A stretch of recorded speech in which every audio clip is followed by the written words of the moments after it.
Hey Kerbal Space Fans, this is Raw welcoming you to episode 3 of my rocket-looking thing to the moon. In this episode we will be doing our transfer and hopefully landing. I'm going to see if I can fit everything into this last episode. So of course we're going to set the moon as our destination and set our transfer as we've probably all done many times. I'm going to do this a little bit different than how I'd normally do it. Like, you guys have seen me set the intercepts before, in which I wanted to graze the surface so I could just do a burn and land. But I'm not going to do that. I'm going to first set a straight up collision course. So that's going to smack right into the moon. And I will show you why. So let's go back here and let's get ready to do this burn. That's going to be a 26-second burn in about 4 minutes. We're going to use our RCS sparingly. And get ready to do that transfer burn.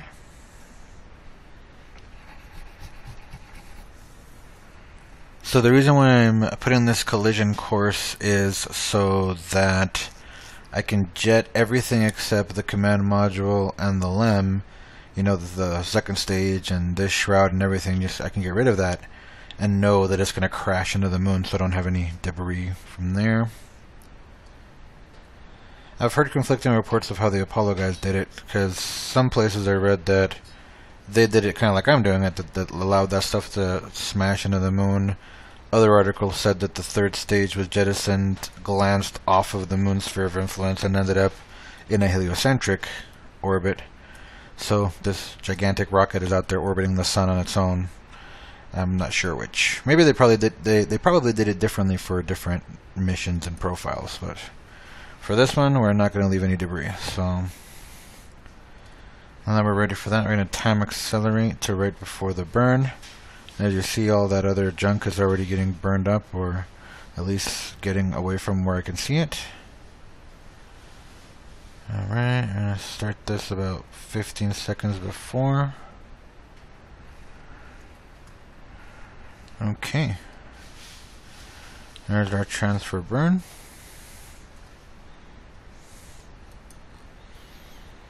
Our second stage serving us well.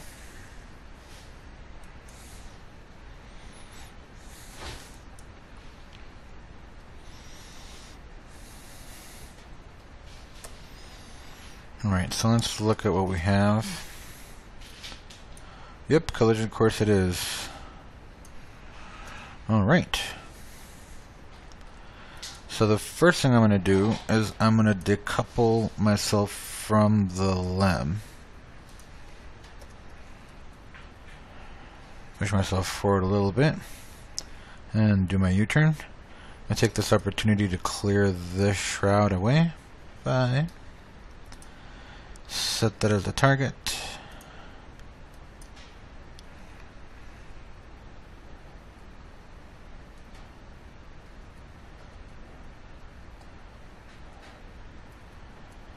Okay. We've drifted off a little bit that way. Let's get ourselves back to where we need to be. Shouldn't have lost anything, you know, up or down. I get my bearings right so that I'm aiming how I need to aim. Let's start closing back in on it, of course. There we go.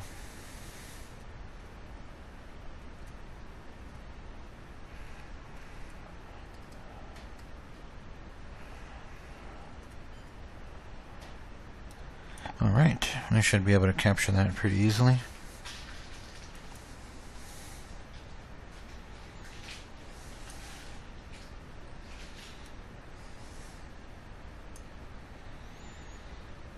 Camera's still going straight in. Yep, pretty much.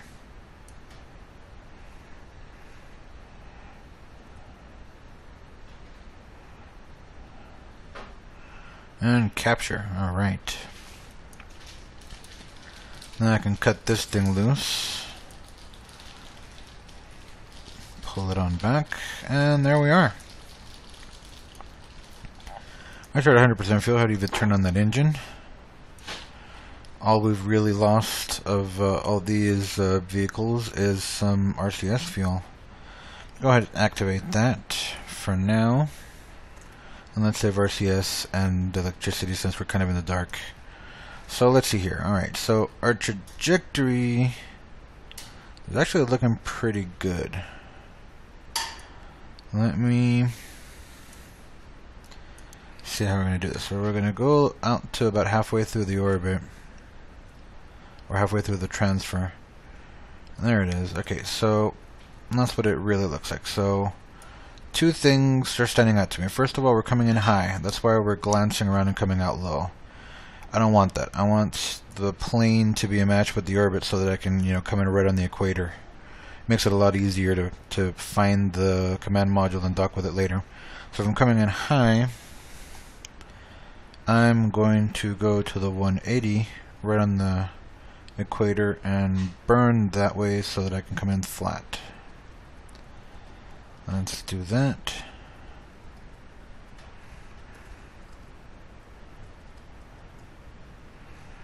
Just a tiny bit of throttle. This is very, very touchy. Okay, that's pretty good. And then of course I don't want to hit the moon yet. So let's find our prograde vector wherever it may be. And we're gonna try to do a free return trajectory, so it's probably on up that side. Saw the retrograde here near the straight down, so it's probably gonna be over there. There you are. Okay.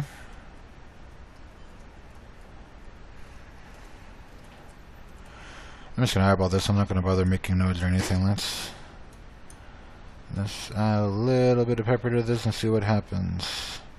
So we're coming in around the back, we're going around. We want there to first of all be a periapsis, and second of all have a periapsis around Kerbal. Okay, there we go. 60. So what this means is, and you guys probably remember this if you saw Apollo 13, I'm going to come in around one side and come out the other. If something happens, then all I need to do is do an adjustment on the way back to put me in the atmosphere. And I'm not too high above the moon, so I can circularize around there if everything goes fine. I'm also on a pretty flat trajectory, or equatorial. I mean, it's a little wonky, but I'm not going to worry too much about it. Let's do some time acceleration and get ourselves to the moon. So the moon's right there. Let's watch it get big. Not that fast. Whoa, okay. So it should be in a sphere of influence. There we go. So we're coming in and glancing around and coming back to Kerbal. There's a space station around it, but we can ignore that for now. We can pretend it's unexplored. And it's a 27-kilometer periapsis. That's a tad low. So what I'm going to do is I'm going to circularize before the periapsis. Let's see what the periapsis is out here.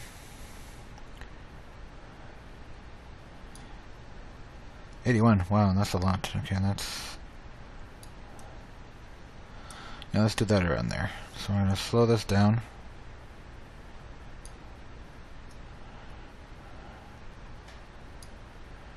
.53 is good. I'm trying to get this circular.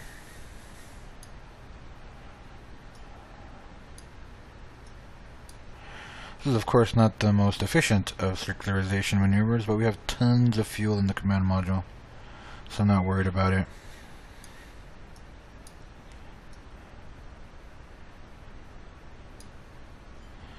.53, 58, 53 and 56.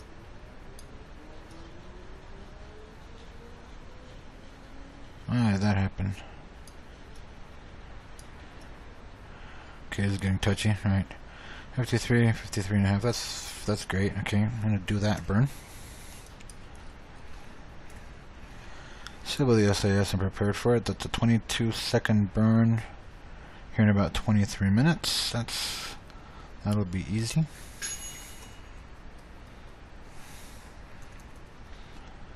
Alright, let's get closer. The moon should be getting real big.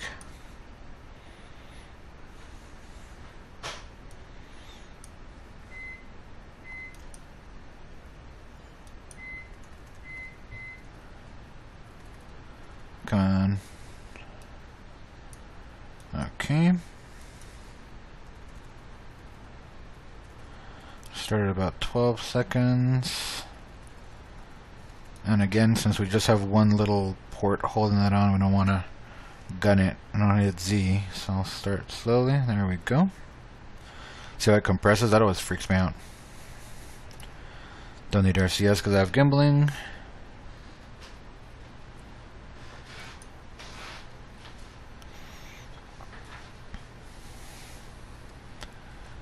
Just moving it to keep on there barely. I'm going to be real exact with this. Alright, let's see what we have. 53, 56. Let's just do a little bit more.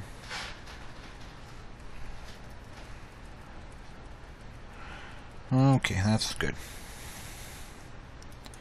Alright, so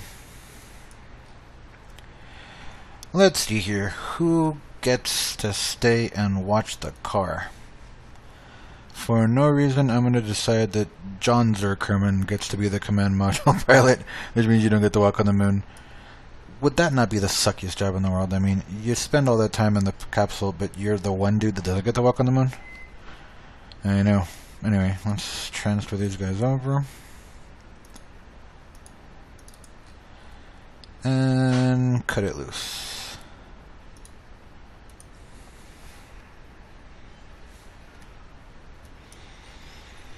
Okay, I haven't activated the engine yet. And that's the space station. Making an appearance. Okay, let's turn on our engine.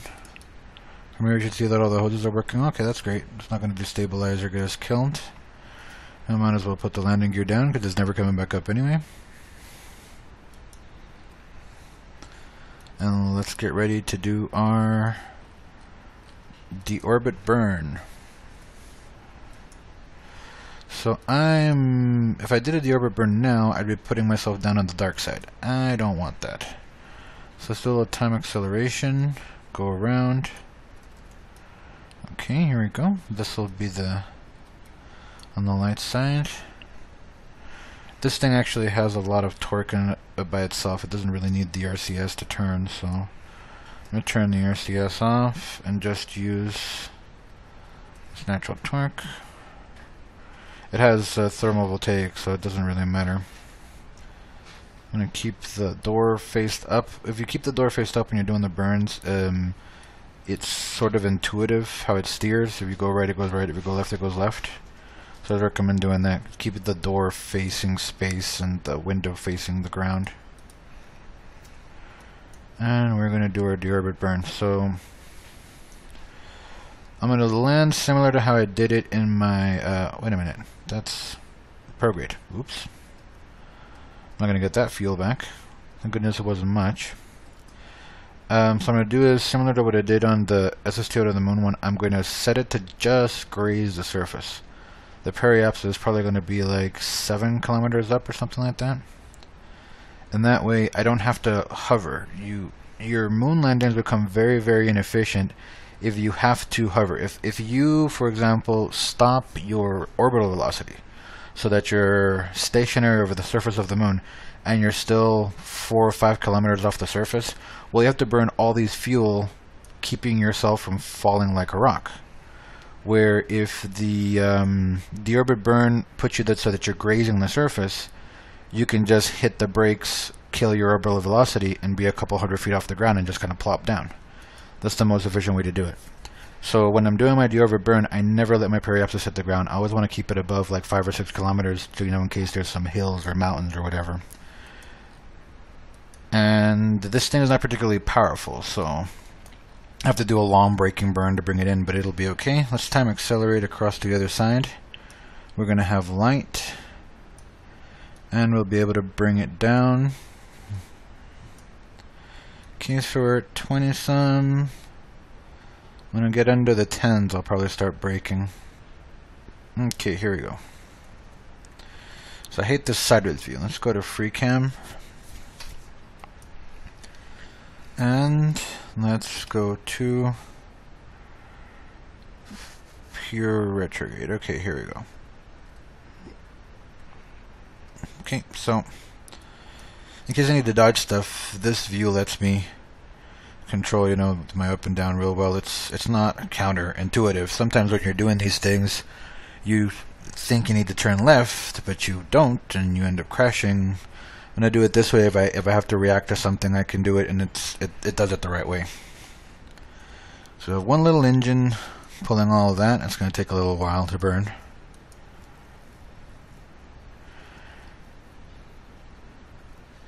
Now I want to keep an eye on this. Since I'm going to be slowing down, this will have the tendency to really start dropping me fast. If that happens, what I'll do is I'll just point the capsule up a little bit so that I'm still braking, but not just falling out of the sky as fast as all that. Matter of fact, I'm going to do that now. I'm going to aim up a little bit. I want to get this above 10. Because like I said, we're going to be going over some mountains, apparently.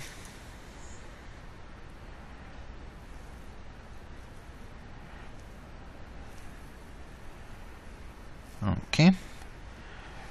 Yep. My vertical velocity is dropping. So is my surface. That's great.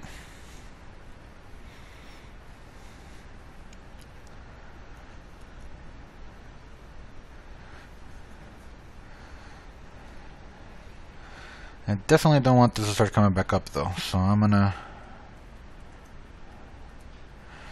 keep the majority of it just doing a straight brake and not, wasting fuel trying to lift up. This was really a crappy place to land though. I'm kind of regretting this landing location, which I just kind of left to randomness.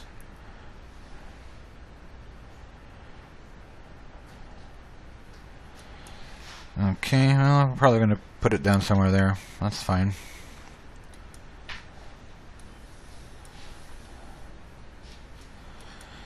Okay, so we're still dropping.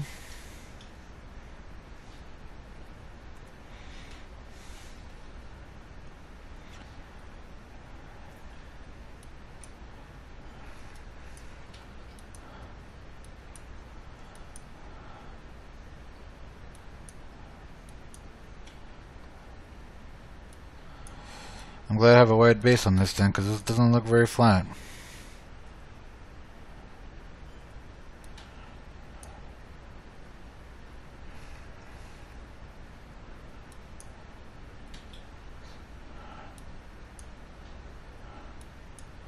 Oh wow, it's not very flat at all. Do not topple over. Okay. Little bounce. Wow.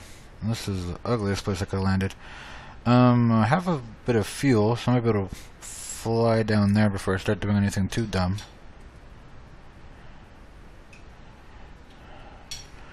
Again, I'm going to point the door back at myself so I can drive.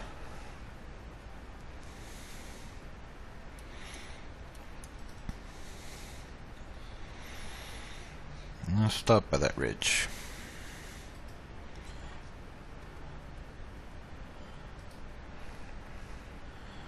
Okay.